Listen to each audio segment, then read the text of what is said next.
Welcome to my channel achieve with astro Sudha. आप सबको astrologer सुधा वाधवा बेदी की प्रेम भरी नमस्ते। आज के एपिसोड के अंदर हम एक ऐसा टॉपिक लेने जा रहे हैं जो कि आप कह सकते हैं कि शायद सबके ही मेजर इंटरेस्ट का टॉपिक है और साथ ही साथ सबके लिए या ऑलमोस्ट 80% लोगों के लिए ये एक पेन एरिया भी है, एक स्ट्रेस का कारण भी है, टेंशन्स का कारण भी है। ठीक जाना आपने। आज हम बात करने जा रहे हैं कार्मिक मैरिज या मैरिज रिलेशनशिप कि जहाँ पे हम ये काफ़ी प्रॉब्लम्स फेस करते हैं। आई हैव कम अक्रॉस, जब मैंने आज से 33-34 ईयर्स बैक ये स्टडी शुरू किया था, सीखना शुरू किया था, उस समय श्री के.एन. राव जी जो हमारे टीचर थे मेरे का, उस समय गुरु, उन्होंने एक लेक्चर में ये बोला कि 80% ऑफ द मैरिजेस, हम इस वर्ड के अंदर, वो एक एडजस्टमेंट होती हैं। मतलब ओनली 20% कपल्स हैं विच यू कैन से कि हाँ they are happy, and only 2% you can say जो मेड फॉर ईच अदर हैं। अदरवाइज 80% कपल्स जो हैं वो एडजस्टमेंट मैरिजेस होती हैं। और उस 80% का जो 80% है वो इसीलिए साथ होते हैं अंडर सोशल प्रेशर, या वो हिम्मत नहीं कर पाते बाहर आने की उस रिलेशनशिप से और उस चीज़ को कैरी ऑन करते रहते हैं। एक ऐसा पॉइंट जो हर किसी की लाइफ के अंदर बहुत ज़्यादा इम्पॉर्टेंट है, उसके अंदर शनि महाराज, सैटर्न क्या रोल प्ले करते हैं, आज हम इस बारे में बात करेंगे कि व्हाट इज ए कार्मिक मैरिज, कार्मिक रिलेशनशिप क्या है, जिसमें आप ये कह सकते हैं कि ये कार्मिक मैरिज और no separation, no divorce marriage, जहाँ पे डाइवोर्स की पॉसिबिलिटी बहुत ही कम हो जाती है जब शनि ऐसे जगहों पे इस रिलेशनशिप के अंदर एंटर करते हैं।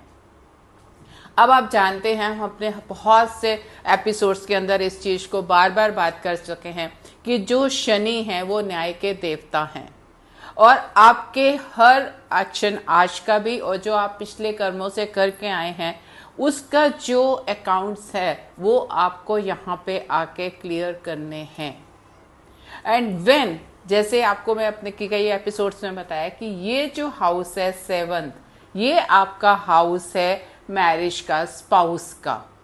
जब भी शनि का इन्फ्लुएंसेस इस हाउस पे होते हैं, क्योंकि आपको मैं बताया शनि की 3 दृष्टियां हैं। तीसरी दृष्टि है, 7वीं दृष्टि है और 10वीं दृष्टि है। तो या शनि वहां पे बैठा होगा। तो शनि की 7वीं दृष्टि, अगर शनि आपके लग्न में बैठा है, किसी भी चार्ट में आप देखें, अगर शनि लग्न में बैठा है तो वो अपनी 7वीं पूर्ण दृष्टि जो है आपके 7वें घर के ऊपर दे रहा है, which is a house of spouse और मैरिटल रिलेशनशिप। इसी तरह से अगर सैटर्न आपके 5वें घर में बैठा है, ये हाउसेस हम अपने एपिसोड्स में कई बार डिस्कस कर चुके हैं और रिपीट भी इंसेस करते हैं कि कई बार आपको नहीं समझ आता कि हाउ इट इज कमिंग, कौन सा हाउस है, कैसे है। Then this is my first house. ये मेरा एंटी क्लॉकवाइज चलने से आप ये देखते हैं कि ये मेरा 5वां घर है, ये 7वां घर है और ये 10वां घर है। आप काउंट करते चलेंगे, यू विल कम हियर। और शनि की पहले घर से अगर 7वीं दृष्टि आती है तो 7वें घर पे आती है, वो आपका स्पाउस का घर है। इसी तरह से जो 5वें घर से उसकी तीसरी दृष्टि है वो भी स्पाउस के घर पे आती है, 7वें घर पे आती है। 7वें घर में अगर वो खुद बैठा हुए हैं शनि, तो वो साथ ही साथ उस घर को इफेक्ट कर रहे हैं। और 10वें घर से शनि की 10वीं दृष्टि जो है वो भी 7वें घर पे आती है।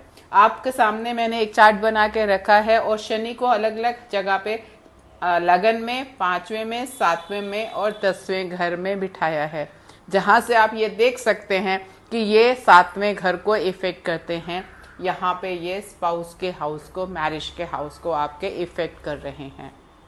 इन such cases you will find it is a pure and pure karmic marriage, like you have taken birth here to repay the last birth debts in the marriage relationship, या आपके जो कार्मिक अकाउंट पेंडिंग है आपके partner के साथ, वो इस रिलेशनशिप, इस बर्थ के अंदर, इस रिलेशनशिप में आपको पूरे करने हैं।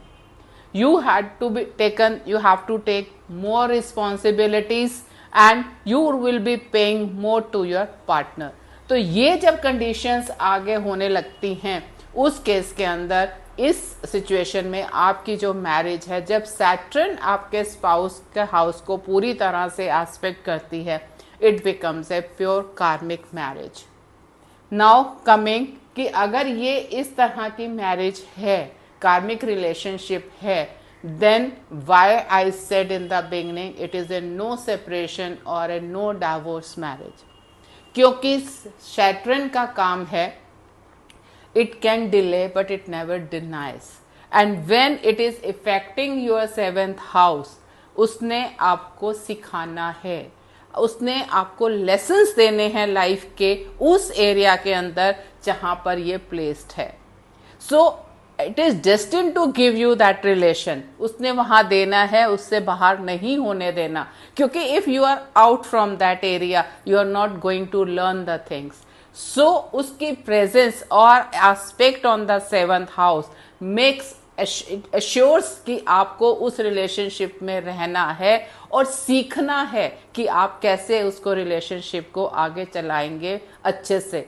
और जैसे जैसे आप मैच्योर होते जाते हैं इस सिचुएशन के अंदर, यू लर्न टू लिव कि कैसे हमें रिलेशनशिप्स के अंदर रहते हैं और क्या क्या, मतलब जो इस तरह के नेटिव्स हैं, they learn a lot in the beginning of their years. और जैसे जैसे ये आप कह सकते हैं कि they cross the age of 36, जैसे शनि अपने एज को क्रॉस करते हैं 32, देन 36 के बाद यू फाइंड कि मतलब they really enjoy that relationship, क्योंकि शनि उनको वहां तक प्रिपेयर कर देते हैं उस सिचुएशन के लिए, उस रिलेशनशिप के लिए कि how they are going to handle that thing.